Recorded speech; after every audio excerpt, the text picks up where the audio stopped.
Hello everyone, my self Ajinkya. Welcome back to my YouTube channel. Last video में आपने देखा होगा कि मैंने एक मेथड आपको स्ट्रिंग कंस्ट्रेंट के लिए बताई थी, which is the virtual work method. उस पे बेस्ड हम लोग ने दो क्वेश्चंस किए थे।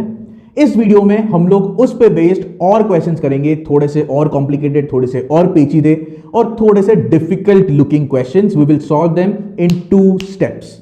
Also if you remember, last video में मैंने बोला था कि sigma T dot X and sigma T dot V, that is virtual work या फिर वर्चुअल पावर की इक्वेशन हर केस में वैलिड रहेगी, but sigma T dot A ये हर केस में वैलिड नहीं रहेगी।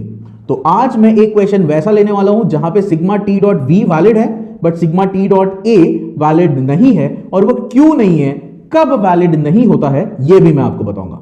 So let's dive into today's video. Now, here I have a question in which there are 3 blocks, block A, block B and block C, as you can see here. And these 3 blocks are moving with some accelerations. हम लोग को दे के रखा है acceleration of C and we are asked to find what is the acceleration of A and acceleration of B. Those of you who want to try using the virtual work method, आपको खुद से try करना है तो आप video को pause करें and give it your fair attempt and then after that you can check the solution. So, I'm going to start with the solution of this question.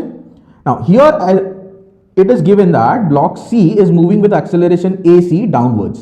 And you can see that this block C is connected to this block B by this string.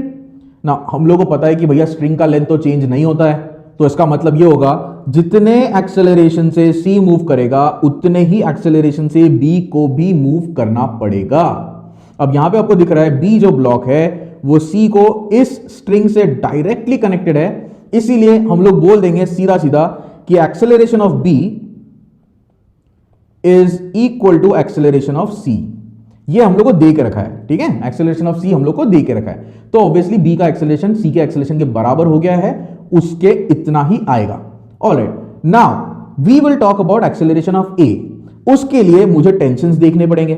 अब ये जो string B और A के बीच में, I am sorry, B और A के बीच में जो लगी है उसमें मैं मान लेता हूं टेंशन T है, तो B ब्लॉक पे अगर ये टेंशन T लग रहा होगा वो इधर की तरफ लग रहा होगा।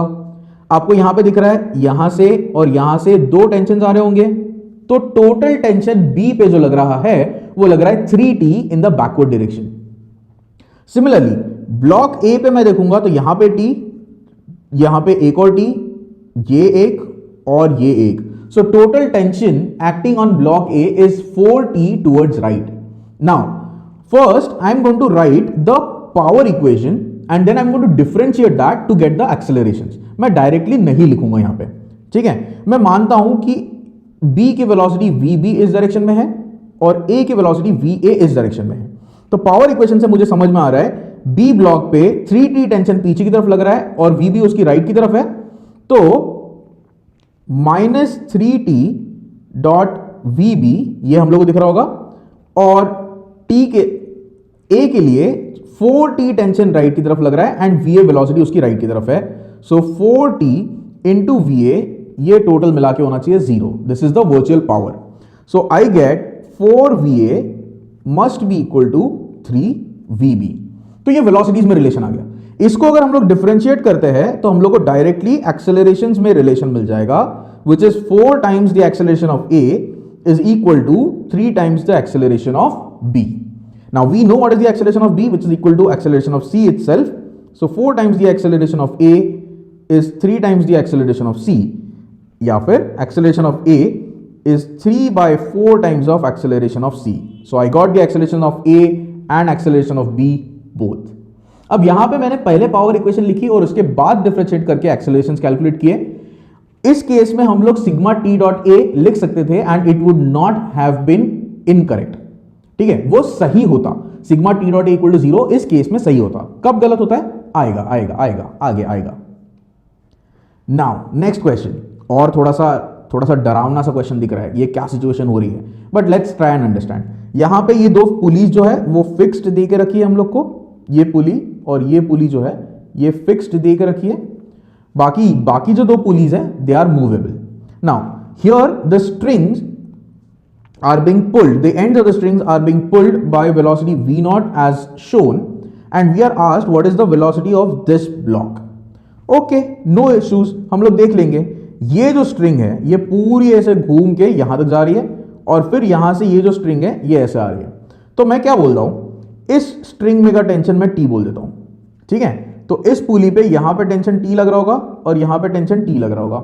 If this is a massless pulley तो इस पे टेंशन 2t नीचे की तरफ लग रहा होगा।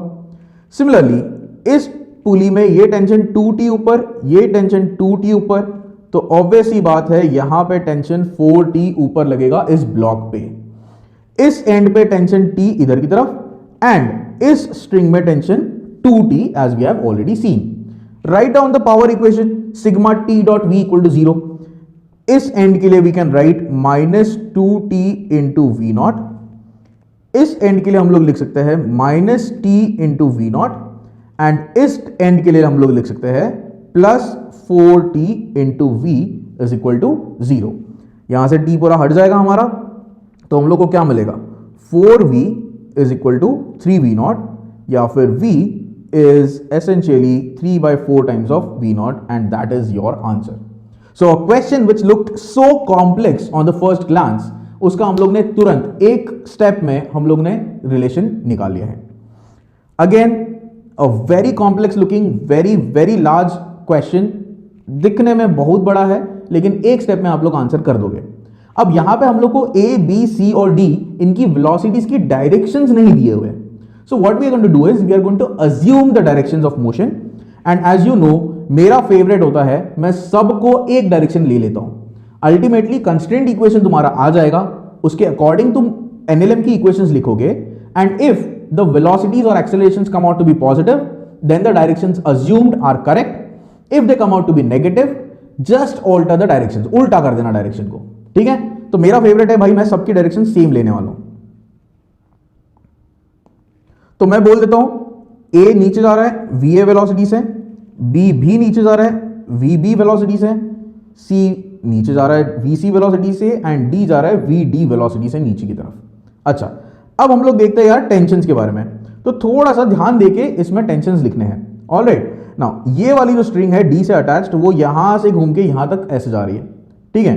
फिर जो बी से अटैच्ड है वो ये स्ट्रिंग्स से घूम के फिर ये पुली से लग रही है, और ए से अटैच जो है वो ऐसा कुछ घूम के आ रही है। अब अगर आप पहले से ही आइडेंटिफाई कर लेते हो कि इसमें टेंशन टी लेने से आसान पड़ेगा, तो बहुत आसान होने वाला है। Even if you do not do that, हम लोग कोई भी टेंशन कहीं से भी ले ले, वी विल अकॉर्डिंगली मैनेज।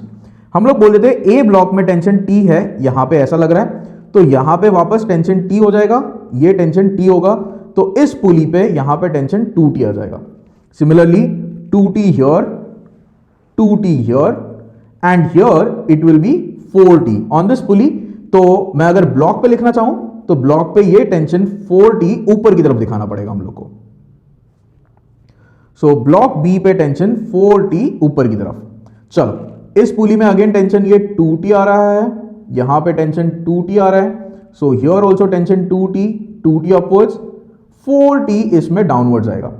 सो इस पुली पे 4t अपवर्ड्स, अगेन इस पुली में 4t upwards, and block C पे यही टेंशन 8t अपवर्ड्स लगेगा।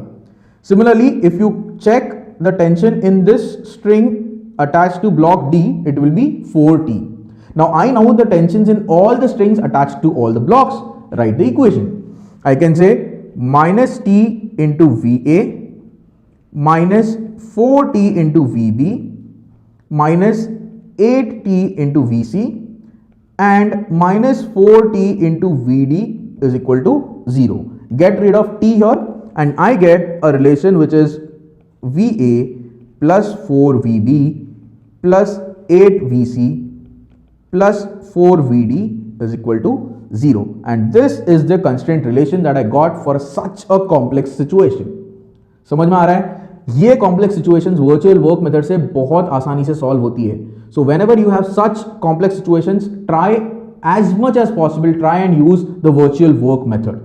Let's do one more question. Again, a very complex looking question, but a very simple one. So here again, there is this string which is going over this pulley इस तरह से, और एक and को हम लोग ने खींचा है v0 वेलोसिटी से, तो दूसरे एंड पे जो ब्लॉक लगा है उसका स्पीड कितना होगा ये हम लोग से पूछा है। यहां पे मैं बोल देता हूं इस एंड पे टेंशन T जो है इस स्ट्रिंग में लग रहा होगा। सिमिलरली इस पुली पे एक टेंशन T इस डायरेक्शन में एंड एक टेंशन T इस डायरेक्शन में लग रहा होगा। Now if you look at this, let's say this angle is theta, तो मैं ऐसा बोल सकता हूं कि भैया इस पुली पे जो भी ये टेंशन होगा, let's say it is T naught, ये टेंशन T नॉट जो होगा that must be equal to 2T cos theta. Now this is true if this pulley is massless, and that is what is given to us. The pulley is massless, तो tension T not will be 2T cos theta. So इस block पे tension T naught जो है वो ऊपर की तरफ लग रहा है, and that is it. That is the final, मतलब यहां पे क्वेश्चन खत्म हो जाता है। देख लो, इसके लिए मैं इक्वेशन लिखूंगा तो वो आएगा minus T into we naught, इसके लिए आ जाएगा plus T naught into V, that must be equal to 0. Replace T naught by 2T cos theta, so I get minus T into V naught plus 2T cos theta into V, that is equal to 0. So V will be equal to V naught by 2 times of cos theta, and that is your relation. Now some of you would be wondering, sir theta तो हम लोग को दिया नहीं है, आपने लिया theta, obvious ही बात है भाई थीटा नहीं दिया है, लेकिन ये लेंस तो दे के रखी है ना तुम लोग को, यहां से cos थीटा कैलकुलेट कर पाएंगे? बिल्कुल आसान तरीका है cos थीटा लिखना। तो cos theta is what, adjacent which is side x upon the hypotenuse. इस इंस्टेंट पे हाइपोटेनियस का लेंथ जो है वो ये है, तो cos थीटा को ये रिप्लेस कर देंगे हम लोग। चलो लिख लेते हैं फिर फटाफट, that will be equal to v naught by 2x whole divided by root over b square plus x square. So final answer will be this. Alright, one last question in this part and I will be taking some more questions, but इससे पहले कि मैं और ज्यादा questions लूं, आपको थोड़ा और होमवर्क भी दूंगा मैं। तो ये वाला क्वेश्चन जो है इसमें आपको समझ में आएगा why sigma t dot a equal to 0 is not always valid। फटाफट क्वेश्चन देखते हैं। यहां पे हम लोग को एक रिंग दे के रखी है कुछ मास की, उससे अटैच एक स्ट्रिंग है which is passing over a fixed pulley and attached to this block. This block is moving with velocity vb downwards, और ये जो है ये रिंग इधर की तरफ va वेलोसिटी से जा रही है। तो हम लोग को पहले ये पूछा है what is the constraint relation between the velocities. तो मैं देखता हूं इस स्ट्रिंग में जो टेंशन T होगा वो इधर की तरफ ऐसा लग रहा होगा, और सेम टेंशन जो है इस ब्लॉक पे ऊपर की तरफ लग रहा है। तो यहां पे हम लोग देख सकते हैं ये va और T के बीच में एंगल थीटा है, so the dot product will B T into va cos theta, and since the angle is acute तो ये पॉजिटिव आ रहा है, एंड यहां पे ये टेंशन और Vb अपोजिट डायरेक्शन में है, so the dot product will be minus T into Vb, that is equal to 0. So what the relation is Va cos theta equals Vb. This is the constraint relation between their velocities. Okay. Now, if I differentiate this, I should get the accelerations. Correct? तो भाई इसको differentiate करते हैं। तो जब मैं ये Va cos theta को डिफरेंशिएट करने जाऊंगा, अगर आप ऑब्जर्व कर पा रहे हो तो when this ring moves from this position, so let's say this position, तो ये जो एंगल तुम्हारा ये रिंग बना रहा है, ये एंगल तुमको दिख रहा होगा, ये एंगल चेंज कर जाएगा। So in this equation Va cos theta equal to Vb, Va is a variable, cos theta is a variable, and Vb also is a variable. So when you differentiate, you must get Va into minus sin theta into d theta by dt plus AA into cos theta must be equal to AB. Correct है? तो यहां पे सिर्फ इतना part नहीं आ रहा है। अगर आप सिग्मा टी डॉट ए लगाते तो सिर्फ ये रिलेशन आपको मिल जाता, विच इज इनकरेक्ट। ये वाला पार्ट आप मिस आउट कर लेते हैं, इसलिए sigma T dot A equal to 0 is not always true, whereas the virtual work and virtual power which is sigma t dot x and sigma t dot v are always true. ठीक है? तो ये question जो था ये एक example था कहां पे ये वैलिड नहीं हो सकता है। So if the velocities are related such that there is one more variable involved, उस केस में sigma T dot A work नहीं करेगा। बट इस तरह से अगर वेलोसिटीज रिलेटेड है कि वहां पे कोई और वेरिएबल नहीं है, सिर्फ वेलोसिटीज ही वेरिएबल है, वहां पे sigma T dot A equal to 0 work करेगा. Alright, so that was my input on this part. I will be taking some more questions in the later videos, but in the next one I'm going to talk about another type of constraint which is called the normal constraint. So see you in the next video. Till then, take care. Bye bye.